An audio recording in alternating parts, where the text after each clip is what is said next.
On this episode of the 21 CD podcast, we're going to be talking about giants, specifically the giants of North America. What exactly were giants? Were they really how we imagine them from lore and legend in movies and shows? Were they actually massive human beings, or were they just human beings who were slightly taller than the normal-sized human beings of the ages that they were in? Or were giants something else entirely, something that modern man has yet to see? Is that why giants are such a hard pill to swallow for modern humanity? We're going to answer a bunch of these questions and more as we dive into the history of the giants of North America.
Hello citizen.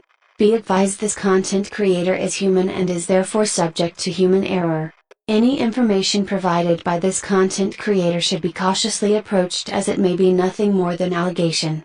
Remember, trust your government, consume appropriate content, and be cautious of all conspiracy theories as they are the tools of the rebellion. Hey guys, welcome back to another episode of the 21 CD podcast. As always, I'm your ghost, John. If this is your first time here, strap in.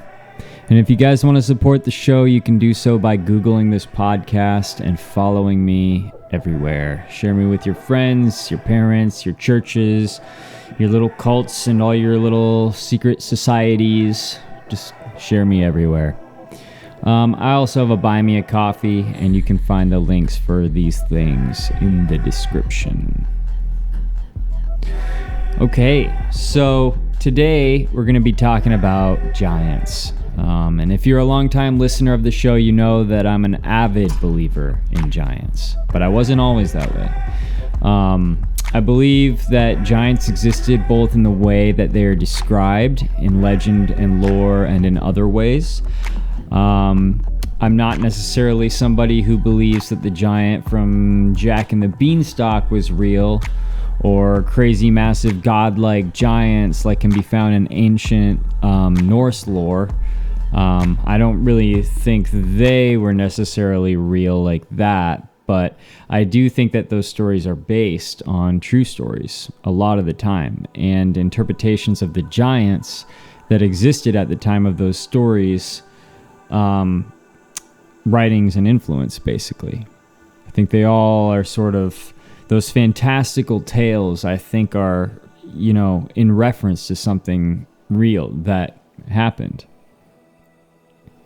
Believe it or not, some people will just turn a podcast off as soon as the podcaster starts talking about giants because, let's be honest, they do seem so unrealistic and fantastical, and there's no way that could possibly have ever existed, and therefore the podcaster who's talking about the giants must be some kind of moron who believes in fantasy worlds and is obsessed with Harry Potter and Lord of the Rings, and so much to the point that the podcaster must believe that that's some kind of reality too.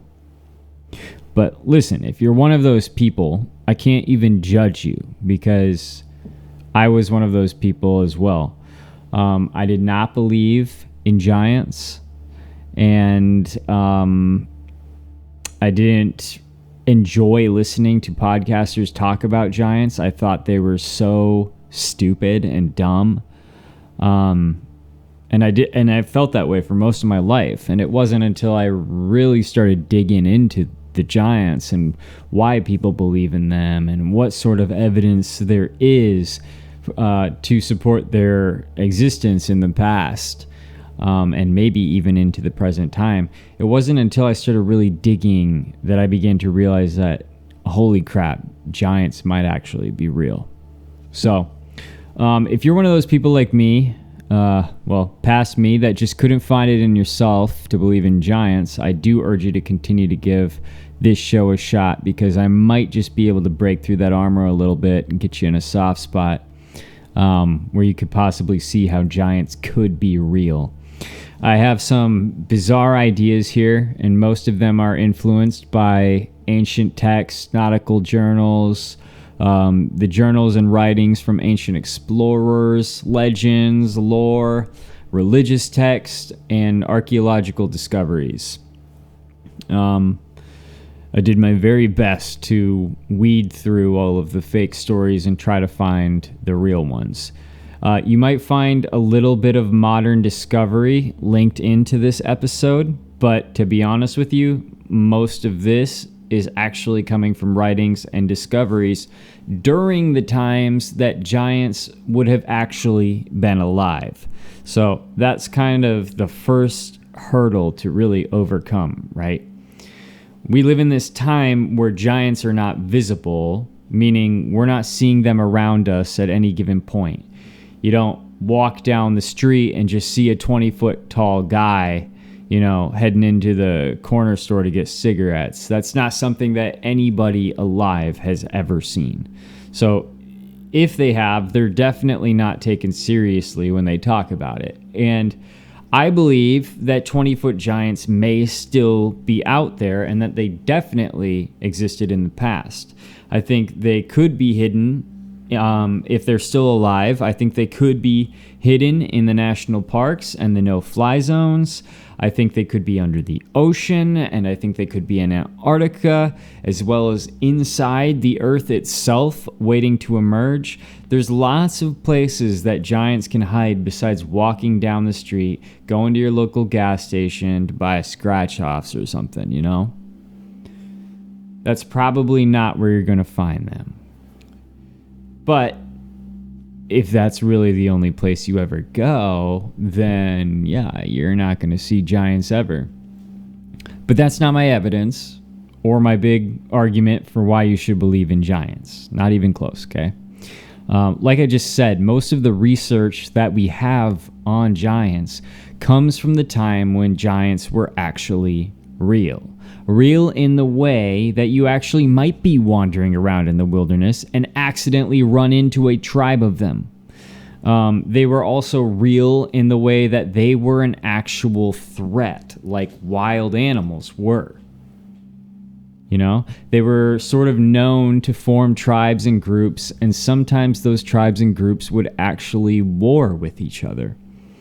That's one reason that England is rumored to be so rocky in their countryside, is because of the wars between the giants that were on that island. They would throw rocks at each other. That's part of the origin story of that place, which, take it as you will, but it's an interesting story.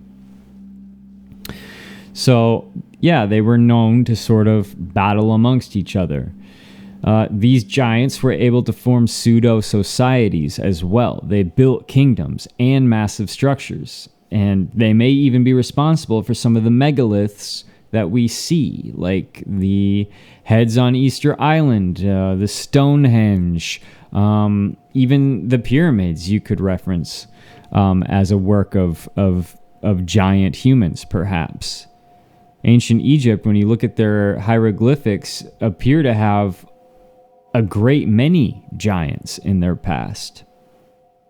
Let's not forget how many structures we see on our planet from the ancient world that we just simply have no explanation for how they were built, how they were constructed, how the stone was transported, how the stones were lifted, and how they were cut.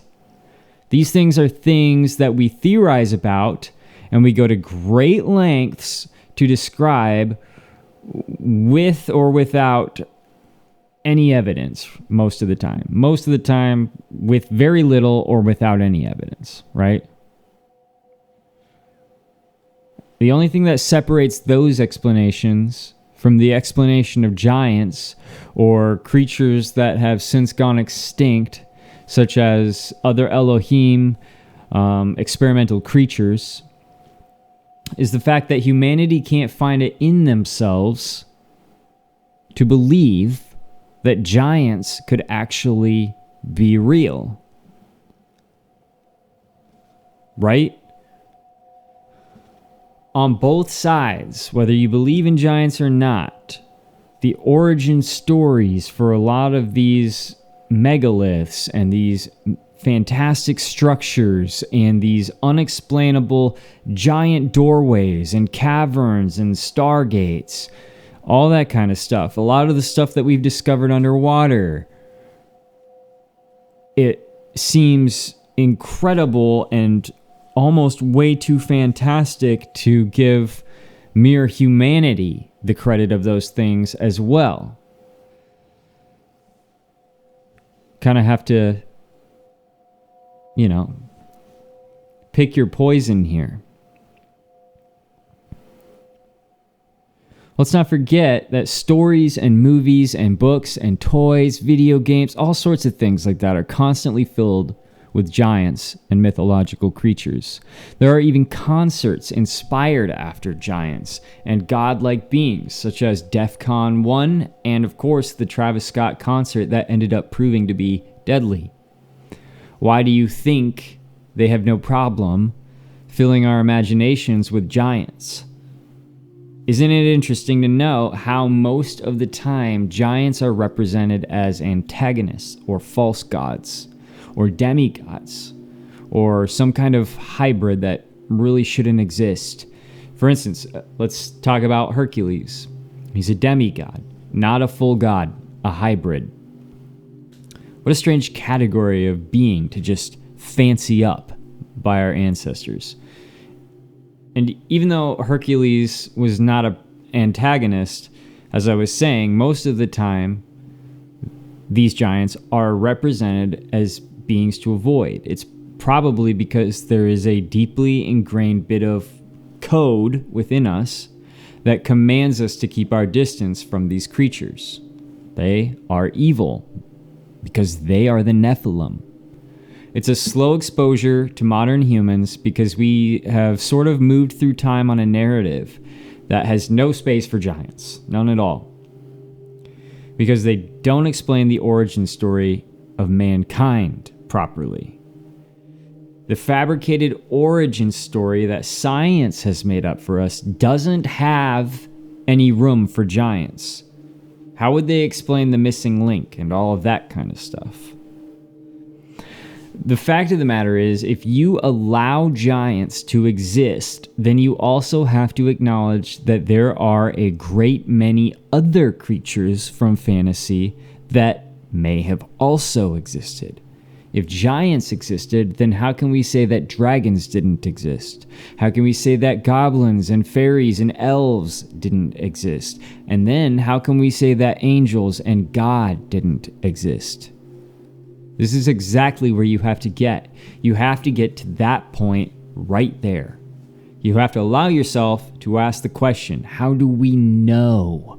And once you allow yourself to genuinely and without ridiculing anybody or any notion, including yourself, ask that question, then you will find a plethora of doors open before you. In my opinions, giants is the gateway to believing in the rest of these types of beings. It's the gateway to believing in more. And I know I'm kind of going out on a tangent here, but this is important because this is how we break through. If you guys are on the fence, about believing this kind of stuff, or if you just need that little push, this is meant to be that. I think giants are literally the easiest to explain as real and true, and I think there have been a great many breakthroughs for the existence of giants. You just have to allow yourself to look at this evidence and look at these ideas and allow yourself to believe that this is possibly real. You don't even have to fully believe it and start talking about it on a podcast like me. All you have to do is to just say to yourself, I could see how this could have some truth to it. And once you get there, then the universe opens up before you. So let's get you there. In North America, every single Native American tribe has giants in their lore and legends. You could literally read these stories forever and probably never hear them all. There's a really famous tale, however, of a certain tribe of redhead cannibalistic natives, and they lived on the same land as the Paiute tribe. They were a threat to the Paiute tribe, and the Paiute tribe was sort of subject to them for many years because these cannibalistic natives would occasionally just come out of their cave that they lived in, hunt them down, and consume the Paiute tribe members. And not only were these red-headed natives more intelligent than them, generally, but they were also built differently. They were stronger and they were bigger, and they were known as the Site Ka, and they were giants. The Site Ka perished in their conflict with the Paiute. These two tribes were long-standing enemies, with the Site Ka inspiring both fear and respect among their adversaries. The same enemies also harboring intense animosity towards them. In the annals of Paiute legend, a saga of vengeance unfolded over these years of conflict, and they united the tribes across the land against the Site Ka. And in a final confrontation, the allied tribes relentlessly pursued the last of these red-haired giants until they sought refuge deep within a cavern's shadows. The Paiutes called upon their foes to face them in open combat, but the giants remained resolute in their sanctuary, hidden in their cave. So, undeterred, the coalition of natives, the Paiutes and their allies, unleashed a storm of arrows and kindled a roaring inferno at the cave's mouth, and you can still see evidence of that today. The acrid smoke billowed forth, forcing out a few of the giants, who were immediately met with a barrage of arrows in the blinding light. And while the remainder either perished in the fiery embrace or succumbed to suffocating darkness, they were all killed off. And with the passage of time, nature's hand sealed the entrance of the cave, shrouding it in solitude, right? It was forgotten. The secrets were buried beneath layers of earth and memory. And nobody ever went there again. And there's a lot of stories like this all over North America. Those of you who have heard this story before know that this is the story of the giants of Lovelock Cave. Arguably one of the most famous giant tales of North America. Most definitely. So what distinguishes the narratives about this particular tribe? How can we verify claims regarding their alleged cannibalism or physical characteristics like hair color, you know? Because throughout history we hear about these red-haired giants. But how can we say that this is for sure true, right? Like we weren't there. There's no pictures, there's no evidence. Most of this is oral and written history. Sarah Winnemucca, daughter of a Paiute chief, penned her revelations in a book called Life Among the Paiutes, The Wrongs and Claims, during the 19th century, and Sarah vividly recounted the raids of an enemy tribe that pillaged Paiute settlements, seizing captives for a gruesome fate. Sarah provided concrete proof of the tribe's distinctive red hair, allegedly. In her chilling narrative, she described a dress that she owned, which was crafted from the very red hair of the vanquished Site Ka, which she termed a mourning dress. Adding to the intrigue, evidence of this long-lost tribe emerged from Lovelock Cave itself. In 1911, miners entered the cave and uncovered an astounding accumulation of guano left by roosting birds and bats. And beneath this layer was a trove of artifacts, buried deep within 4 feet of guano. It's pretty far down there in nothing but bird and bat crap. And they also found skeletons down there. Despite delaying their report to authorities and inadvertently damaging some artifacts during their excavation, subsequent efforts have yielded the recovery of up to 10,000 more items from the site. But before these miners told the University of California about the cave, they were also already reporting their findings. And they were finding, allegedly, these giant human bones, giant human skeletons, and all sorts of bones of normal-sized people as well. When the University of California came in and the Smithsonian got involved, all evidence of the giants vanished. It was then surmised, somewhat contrary to Paiute legend, that this was merely a group of people that the Paiutes wanted gone so they could take their land. Once the tellers of the narrative arrived, i.e., the universities and the museums, in other words, you see that the story changes, history changes, and the evidence is destroyed or hidden away. And you can go ahead and argue that while that is because they are educated and they are accredited archaeologists and understand history in a way and science in a way that we don't, and how it works and what people were alive at the time and whatever you want, the thing is, nobody knows who these people are except the Paiutes. And according to them, they were giants. So why can we not find that believable? We weren't there. And this is only one story like this. There are hundreds and thousands like this. And I'm talking in North America specifically. Across the world, there's an absolutely astonishing amount of what many consider to be true stories told through legend that indicate the existence of giants. Isn't it odd that through time, man has always appeared to have this fascination with giants? Meaning, even before modern media and modern entertainment, giants were a very real thing to people.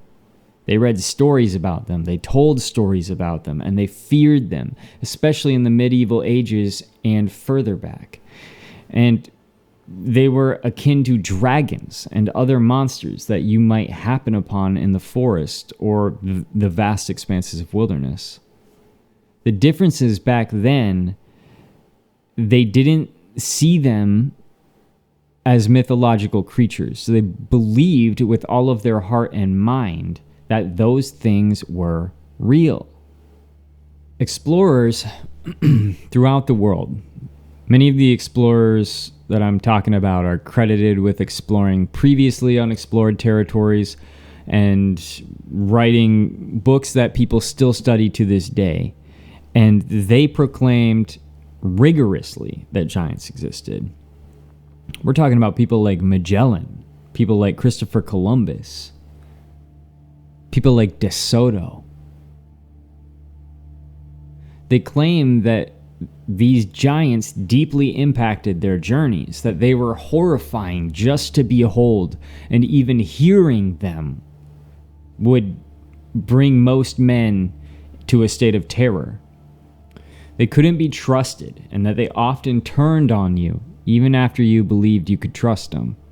These giants sound very much evil, just like you would expect from the son of an Elohim, or of a fallen angel, just as you can expect from the Nephilim.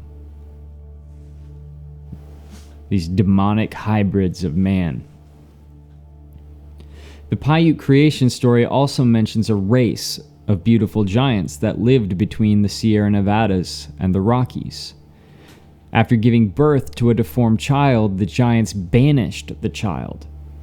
The Great Spirit responded by making the land hot and desolate, which allowed the enemies to conquer the giants.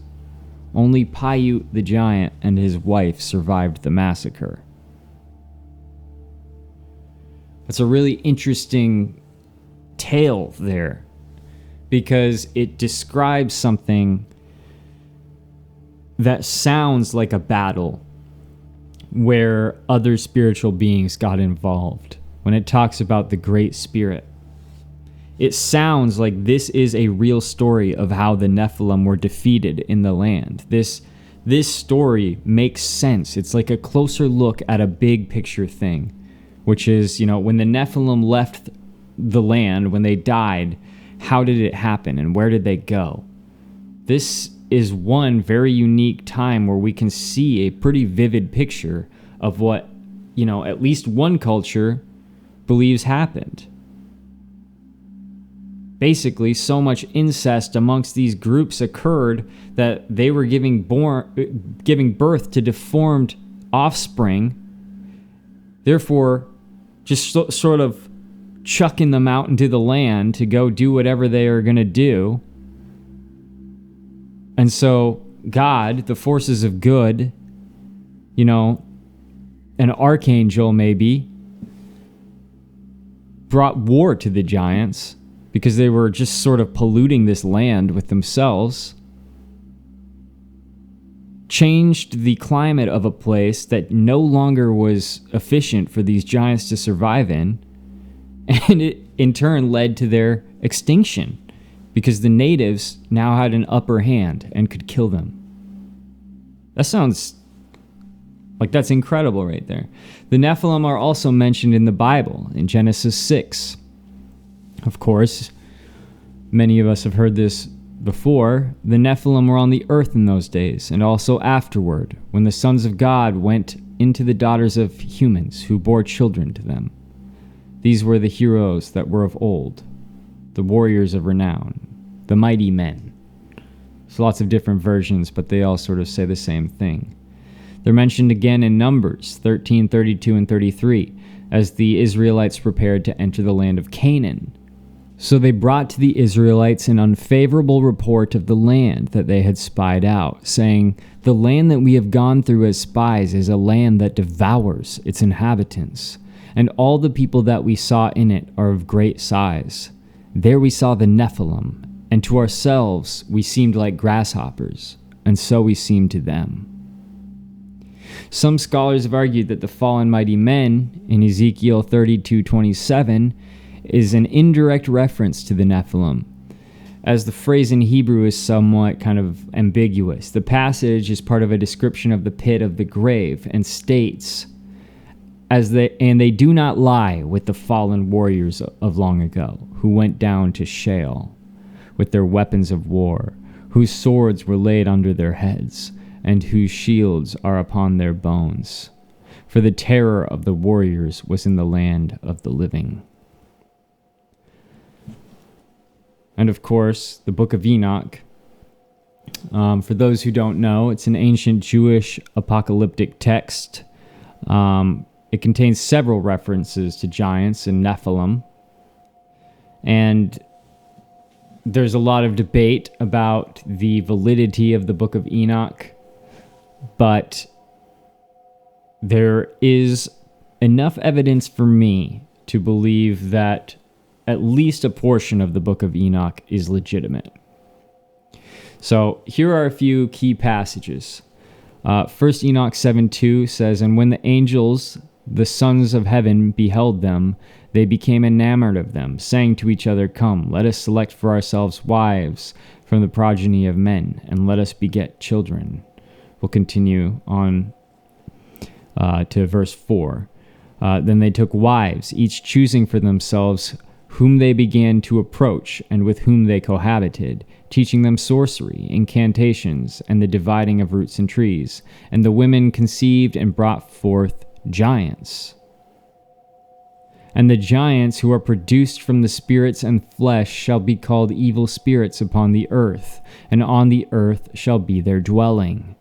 And to Gabriel said the Lord, Proceed against the bastards and the reprobates, and against the children of fornication, and destroy the children of fornication and the children of the watchers from amongst men, and send them one against the other, that they may destroy each other in battle.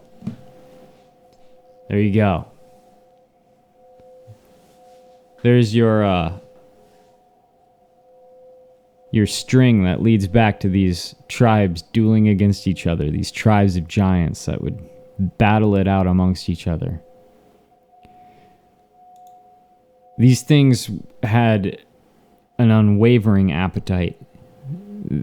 They destroyed without stopping. They were such a plague on the land that everyone sort of agreed. Everything alive agreed that they needed to be killed. There was nothing on their side. And they would even kill each other. They would destroy each other just by their very nature. So anyway, these are obviously ancient sort of religious texts, but the thing is, when you look at every ancient text pertaining to the way that things are, the way things should be, meaning everything from history and from religion seems to point to the existence of these giant humanoid cryptids.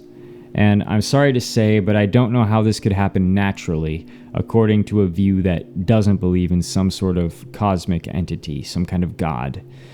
So the fact of the matter remains that humans throughout time, inside and outside of Christianity and spirituality, have stories of these giants.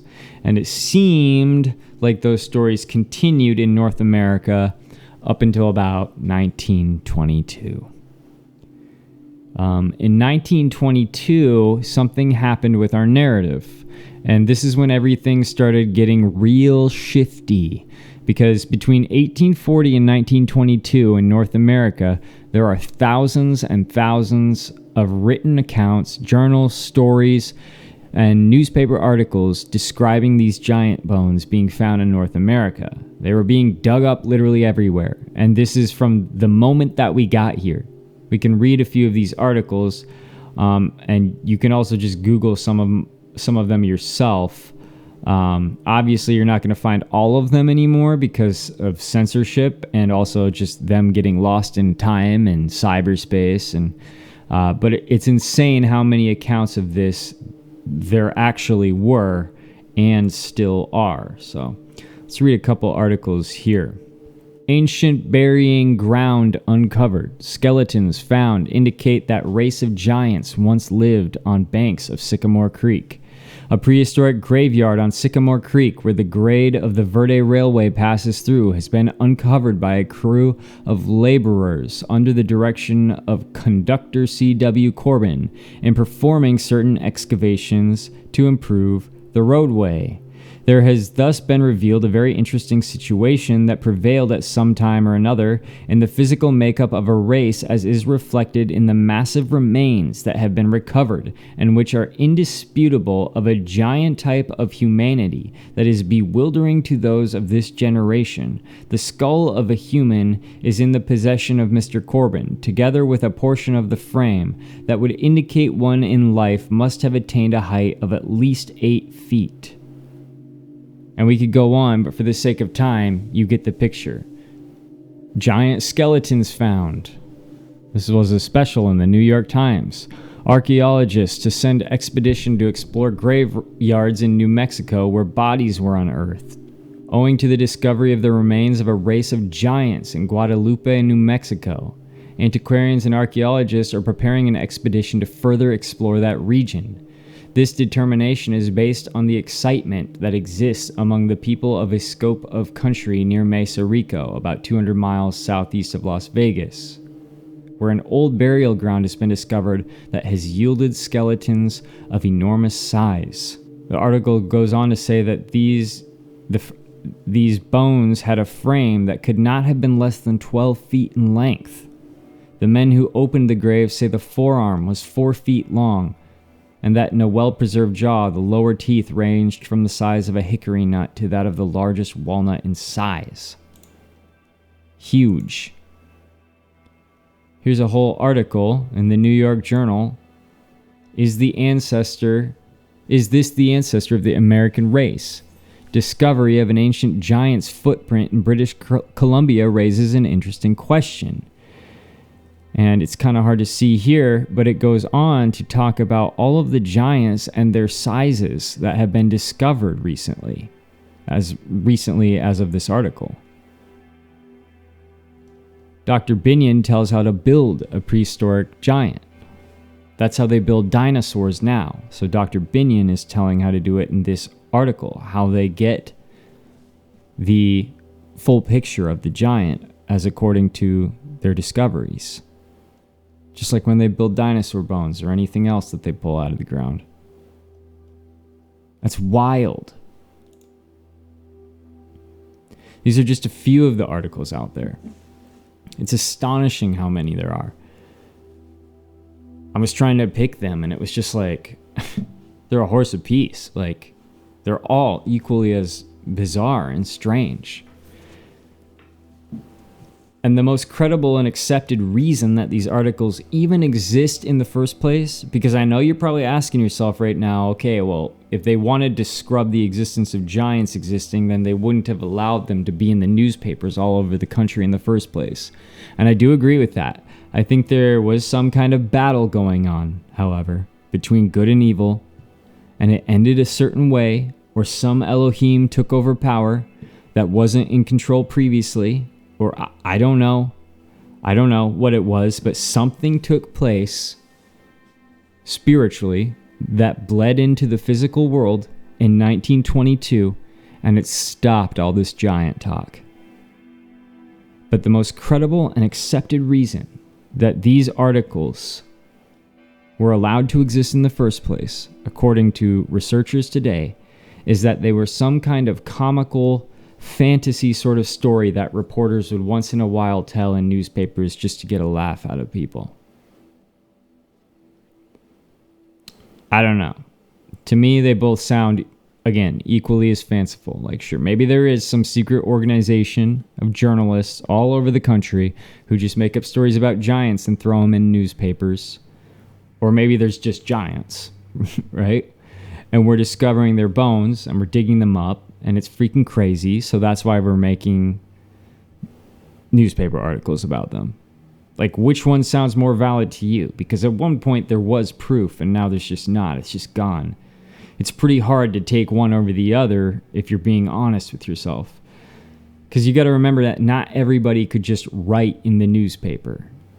Now, in my opinion, there was some kind of narrative shift in the 1920s. In the 1920s, something took hold of North America, or at a very minimum, the United States. And that thing, whatever it was, a fallen angel, some sort of battle that took place, some war that ended, some age that ended, whatever that thing was, whatever caused change in 1922, it decided and it made sure that giants were not going to be a part of the reality anymore, of our reality anymore. And any of the living giants that were still alive in the 1920s fled or perished if they weren't already dead to begin with, right? They were killed off, they were hidden in vaults, they descended into the earth in hiding. You know, we don't know everything, and they've been going into hiding for many years before the 1920s. But I think in the 1920s it was sort of a hard line for their existence. I think there was something that happened there, and it became critical that they never be seen or talked about again, not seriously. There's legends and stories of stuff like this. But in our history, as we are given it, it's very, very vague on these types of things. These things that happened in between times. Legends and stories, though, the things that we're taught not to believe, mythology, religion, all these types of things, philosophy, they all say that this kind of stuff was real. They all say that the giants were common knowledge and they were household topics. It's just these organized, engineered history books that tell you a different story. Do androids dream of electric sheep? I just want you to take a second and just really think about all of that. There are a lot of podcasts that talk about the Nephilim and the giants nowadays, right? And they generally recycle the same stories. These stories are incredible, and that's why they keep getting told over and over. But they overshadow a lot of other stories that aren't catching the limelight, that are equally as bizarre and strange. So though it may seem as if there's only 2 or 3 really credible giant stories in North America, the fact of the matter is there are thousands, but they are being hidden in the shadows and behind the major stories, the stories of like Lovelock Cave. And you begin to find that in other parts of the world, stories of giants weren't necessarily even suppressed as radically as they were in the USA. In Europe and Asia, the stories of giants continued to develop much longer. The people of Iceland still believe in them to this day. Many Asian countries also have a much stronger presence of the belief in giants. But in the USA, that kind of stuff was cut out real quick. But my people, listen, there are over 1,000 recorded unearthings of giant bodies in the United States in a 200-year period in the USA. And how do we explain that? During this time, giant bones were on display in the United States. You could see them at museums, and they would pop up at shows and stuff, like circuses and whatnot. They were also so bountiful that they were being sold on the private market as well, and archaeologists would kind of come in and take parts and hide them. Grave robbers would dig them up and sell the bones to private owners. All sorts of stuff like that. And to this day, that's where some of those bones still are. Under private ownership, hidden away, forgotten. They've been being bought up by obviously the people who want to hide the fact that these things ever existed in the first place, but they're also probably still hidden in basements and vaults somewhere. These things were everywhere. Giants literally were plentiful in North America. But the Native Americans, the humans who were here, learned how to kill them, and a great many battles took place all across the lands with all these tribes, and they learned how to kill the giants, just like they learned how to kill buffalo, just like they learned how to kill each other, and just like they learned how to kill us. But those Native Americans talk about giants in a different way sometimes. They talk about those giants being 20, 40, 60 feet tall sometimes, towering above trees and chasing them, picking their horses up and throwing them. They talk about giants in a way that is very fantastic a lot of the times. Not all the times, but a lot of the times. And sure, maybe that portion is embellished, as a lot of things are over time. But they still have the more normal tales of gigantic humanoids in the land too. The ones that are 8 feet tall, 12 feet tall, 20 feet tall. That's what I'm talking about when I say more realistic. I'm not talking about 6.5, 7 feet tall. These guys were still massive. Some of the giant bones that have been found here are so massive that your average man would only reach the belt of one of these beings, according to some of these articles. And some of the skulls that were allegedly found, a coffee mug could sit in the eye socket. Imagine a being that big with muscle and flesh and fat and skin.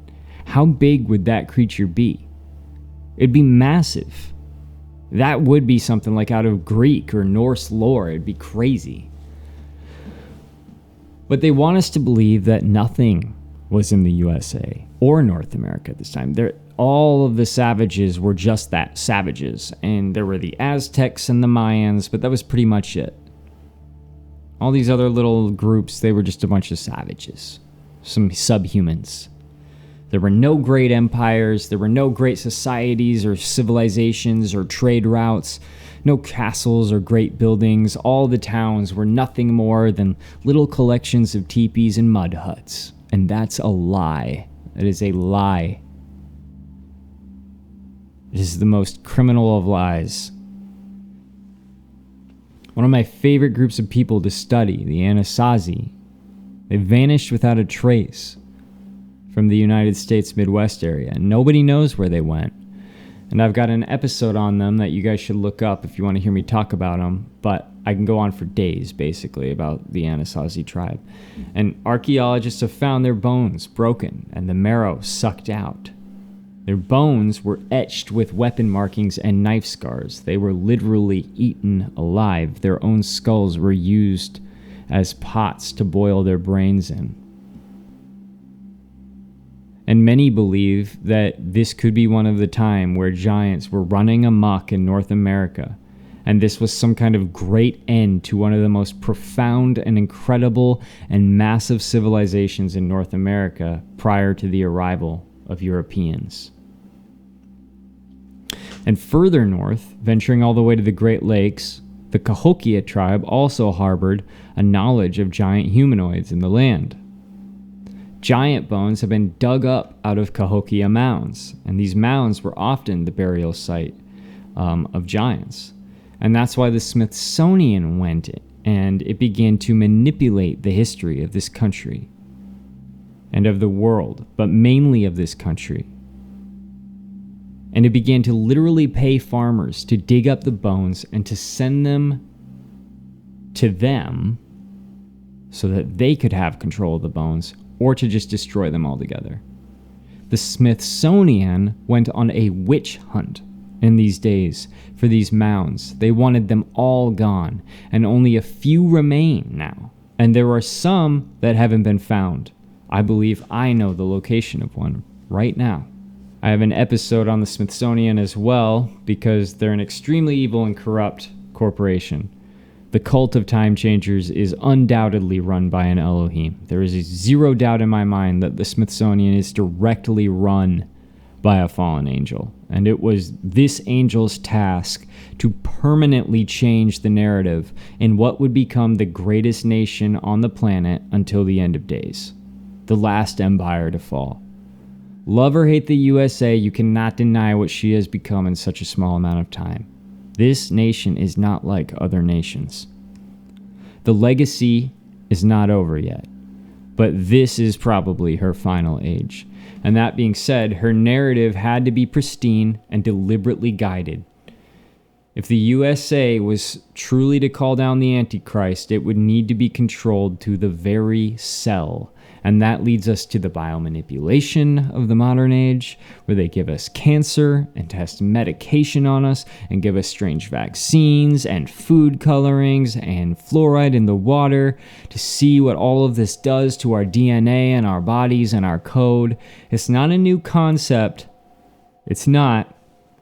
It's one that was done by the Elohim before and after the flood. And it's one that continues to happen to this day. The proof no longer exists, but all of the stories do. And that's the difficult place that we're in. We have all of the stories and all of the tales and all the recollections and all the recordings and some pictures. But other than that, none of the proof. And if you guys are listening to this podcast, you must know, or at least have an idea, that there is probably a reason for that. And the reason is because there is a task force out there, lurking in the shadows, like literally, that is deliberately tasked with destroying any evidence that goes contrary to the narrative. And these aren't jobs you apply for. This isn't some secret group that you can somehow earn yourself into. This is an actual governmental, probably led by a fallen angel, group of both spiritual and human and Nephilim lines, tasked to destroy evidence of God's true story, essentially. So if we're not finding the evidence, just know that somebody is working against you. Besides, like just the earth and how you have to dig to find the evidence. There are things out there actively changing and destroying the evidence. Even now, they're tearing down statues and burning books and banning things that tell us things that they don't want us to hear and show us things that they don't want us to see. This is happening in the physical world as we speak. It's happening even more aggressively online. Censorship online is insane these days. They've just done it in such a tactical way that most people barely know it's happening until it's just simply too late and, there's no turning back. So when you figure that this has been happening for 100 years already, and we're just now getting to the point where we're starting to ask questions, don't forget to ask yourself how much damage they may have been able to do in the past 100 years to destroy the true history of this place. That's a massive head start. One of the tactics of this fallen one that I believe is in charge of this group to destroy the evidence of the truth is to flood the internet and flood the public with false stories and false photographs of these things. So there are a ton of fake photos online, a ton of fake accounts and writings and stories. And when you find so many fakes, it begins to feel like everything is fake. And so this must have never existed in the first place, because everything that's online about it is fake, so it must be fake. There's no truth. And the problem is that there is truth. It's just laced in there with all of the other fake stuff. And sometimes you won't even know if you're looking at the true one, because it will seem fake, because it's so insane. That's what makes it difficult to do research on this kind of topic, and that's why most people will just never know the truth. Around 1922, they started doing other things, as well as calling giant bones certain things that they were not. Namely, they started to call these giant bones mastodon bones and dinosaur bones instead. I think it's completely possible that a great many different types of dinosaurs were invented and used to hide the explanation for giants and other mythological creatures like dragons and whatnot. And I think that a great many dinosaur bones are actually Nephilim giant bones. In this way, not only are the records of the bones being manipulated, but even the bones themselves are somewhat hidden in plain sight. Remember how the bones you see in museums are not real bones. They are casts and reproductions of allegedly real bones that are hidden in the vaults. They're just the Legos for the Illuminati. These dinosaur bones and these things in museums. Even when you think you're seeing the truth with your own eyes, you're not actually seeing the real thing. It's another understanding that you have to come to. It's this realization that the smoke and mirrors have no end. You're just seeing the reflection of another lie over and over. That's what we mean when we say dig. We don't mean research for 5 hours until you find something juicy. It means to understand that you have to sift through the lies, and the lies will attack you. And when you get through one, you'll just be attacked by another one. And those lies they'll bury you. But you gotta come to the truth. You have to see the light and fight to the truth. Once in a while, a strange flash in the dark occurs, one of these lights, and that makes you wonder why somebody said something they said, or why they did something they did, or why they found something weird that they found. And it only takes one small thing to blow up an entire story sometimes. And if somebody tells you that a giant doesn't exist, but you find a giant skull, or a giant thigh bone, or a giant finger, it doesn't matter that you only found one. The only thing that matters is that you found one. Because that means that giants do exist. In the autumn of 1848, Abraham Lincoln was campaigning for Whig presidential candidate Zachary Taylor. And on his way home, he was passing through Illinois, and he visited Niagara Falls. And he found the sight of Niagara Falls to be so incredible, so amazing, and so impressive that he wrote about it. He wrote one of his meditations, and it goes like this. It calls up the indefinite past when Columbus first sought this continent, when Christ suffered on the cross, when Moses led Israel through the Red Sea, nay, even when Adam first came from the hand of his Maker, then as now Niagara was roaring here. The eyes of that species of extinct giants, whose bones fill the mounds of America, have gazed on Niagara as ours do now.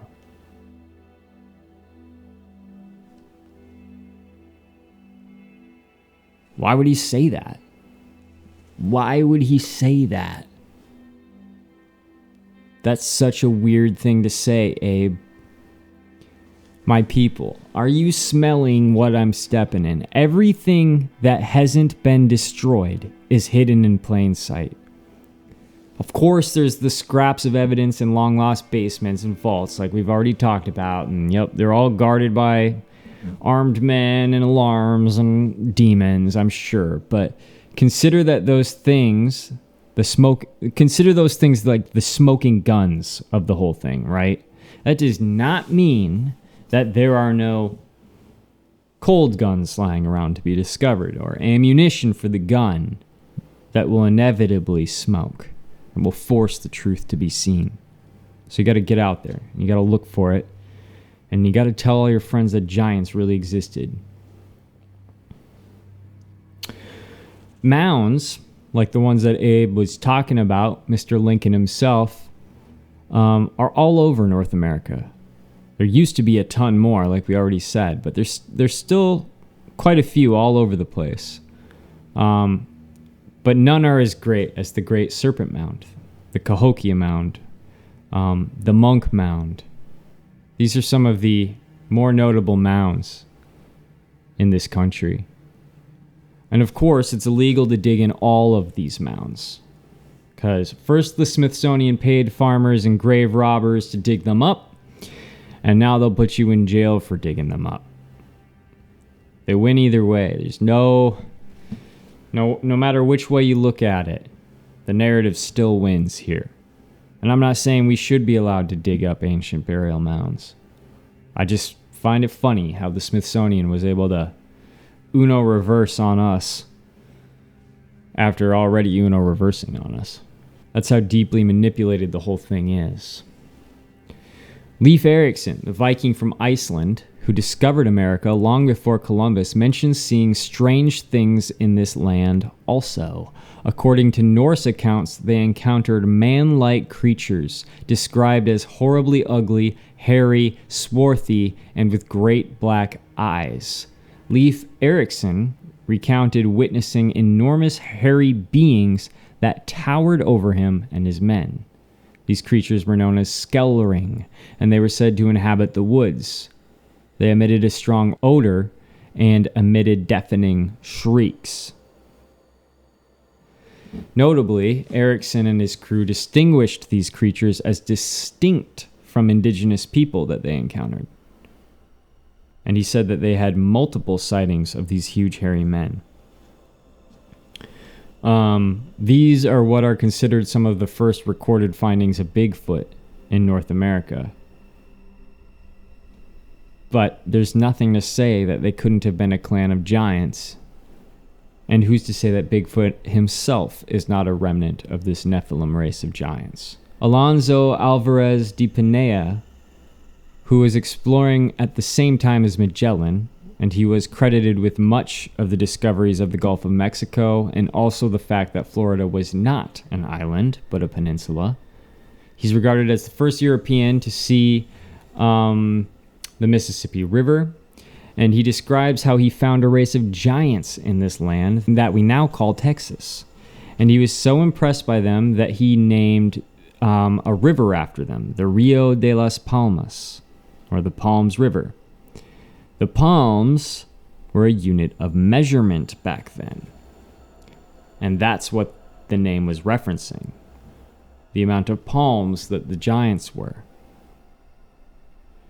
That river was later referred to as Rio de Gigantes, or Giants River. And today, we call it the Rio Grande. It's funny how through time, simple things change, but those simple things have very big impacts. De Soto, while he was exploring what is now Florida, Alabama, and Georgia, came across a certain Chief Tuscaloosa.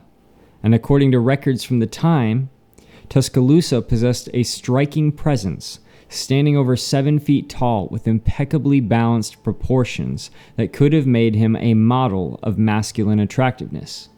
He towered more than a foot above his peers, boasting broad, sturdy shoulders, contrasting with a slender waist, and remarkably small, well-formed hands and feet. His deep black eyes and hair exuded a commanding aura, framed by an expressive and intelligent face. However, this large mouth, filled with ivory white, fang-like teeth, lent him a somewhat unsettling resemblance to a cannibal. Back to the cannibal description. That's interesting. After a great battle with De Soto, Tuscaloosa's entire fortress was burned to the ground, with all of the people of his tribe, including his son. They all died.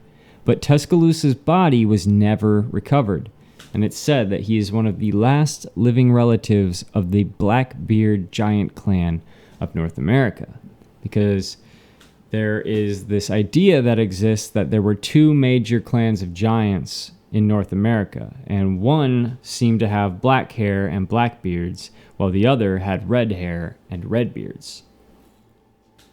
Pretty crazy stuff, guys. So is Chief Tuscaloosa some example of giant offspring in North America? I think so. Because just like animals and humans, I imagine that these giant kin and these offspring of giants had some traits their parents had and others their parents didn't. Giants changed over time as well. They went from being absolutely massive to smaller and smaller and smaller. And I believe that some normal-sized human beings still have this blood in them. They still have a bit of the genetic code from this dark era. Another chief, Chief Chickasaba, was also believed to be a giant, or at least giant offspring. Take a look at Chickasaba Mound in Blytheville, Arkansas. This is an insane photo. Hundreds of exquisite pots were removed from this mound, and numerous skeletons over 7 feet in height and up to 8 to 9 feet tall were reported. The most recent 7-foot skeleton was found in 1976. And there's an article about Chickasaba from the Memphis Daily Appeal, written in 1870, and it says, 2 miles west of Barfield Point in Arkansas County, Arkansas, on the east bank of the lovely stream called Pemiscot River, stands an Indian mound, some 25 feet high and about an acre in area at the top. The mound is called Chickasaba, and from it the high and beautiful country surrounding it, some 12 square miles in area, derives its name. The mound derives its name from Chickasaba, a chief of the Shawnee tribe, who lived, died, and was buried there. This chief was one of the last race of hunters who lived in that beautiful region, and who once peopled it quite thickly for Indians, we mean. All right. He was always a friend to the whites, a man of gigantic stature and Herculean strength. A number of years ago, making an excavation into or near the foot of the Chickasaba Mound, a portion of a gigantic human skeleton was found. The men who were digging, becoming interested, unearthed the entire skeleton, and from measurements given us by reliable parties, the frame of the man to whom it belonged could not have been less than 8 or 9 feet high. Under the skull, which slipped easily over the head of our informant, who, we will here state, is one of our best citizens, was found a peculiarly shaped earthen jar, resembling nothing in the way of Indian pottery. and it was made of a peculiar kind of clay and in a peculiar type of shape. And it was ornamented with figures or hieroglyphs consisting of a correct delineation of human hands parallel to each other, open, palms outward, and running up and down the vase. It goes on to describe how there were many more skeletons that were quite large found in this mound as well. But at the end of the day, it does appear that the evidence supports the fact that the giants were defeated in battle in North America, and indeed the whole world. Humanity learned how to kill them, and to kill them well. Or they were taught, or as some of the stories before now have told, things worked against them to allow them to be killed. They also warred with themselves and with their own kind, because they were inherently evil. They were death on the land, even unto themselves.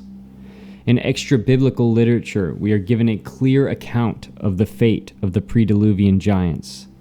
The apocryphal book of Ecclesiasticus, which is part of the Catholic but not the Protestant canon of the Old Testament, contains the following statement: "The ancient giants who were destroyed for trusting in their own strength were not exonerated for their sins."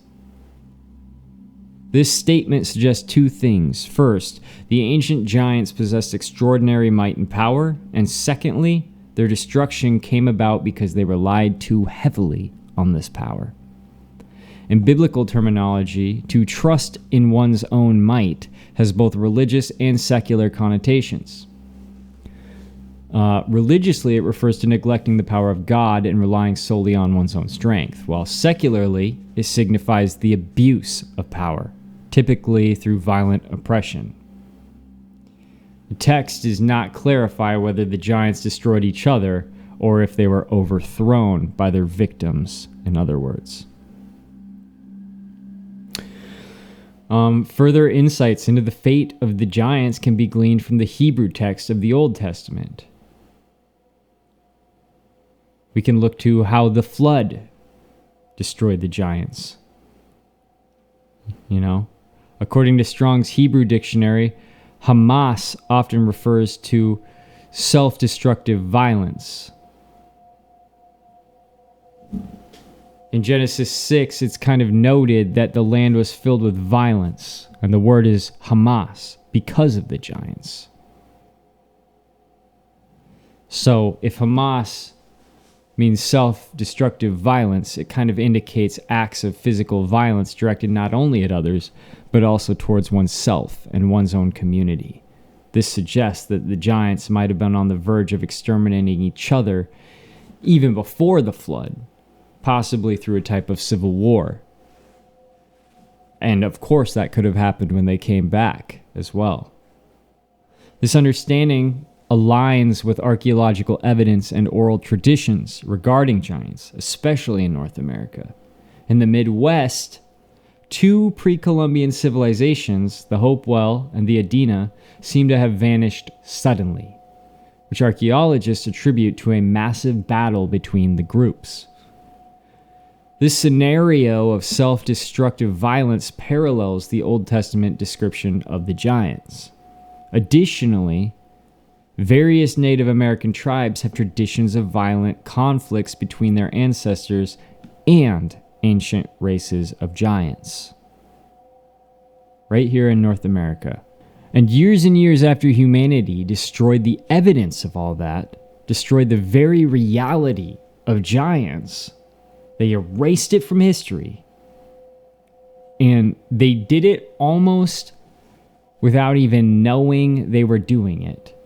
A simple narrative guided by otherworldly powers. As the witnesses and the records disappeared without a trace, all the evidence, so did the truth. And all that remained were the stories.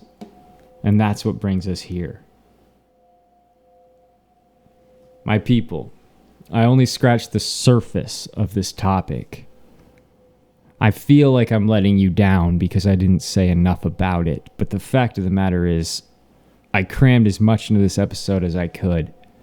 This is something that we could look into for many, many episodes. Let me know in the comments below if this topic is something you would like me to elaborate on in future episodes, and also let me know if you believe in giants. We will undoubtedly have more giant content to come because, as I've said throughout this episode and many other episodes, the giants are the Nephilim, so they are very much a part of this big picture that I urge you to look at. When we talk about these things, we bring them back to the big picture. North America was undoubtedly a land of mystery and intrigue to the rest of the world for centuries. As giants were eradicated, submitted, forced to migrate throughout the scale of time, some may have made their way to the North American continent. Others undoubtedly were native to the land, just like the many Native American tribes that were here before the Europeans even arrived. In future episodes, we'll go over the different tribes of giants that I believe existed throughout the world.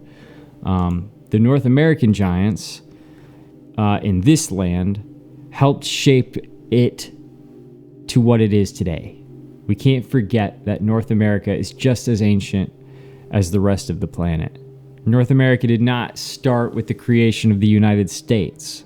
It was a dark, shadowy place for a very long time, lost in this fog of unknown to most of the world.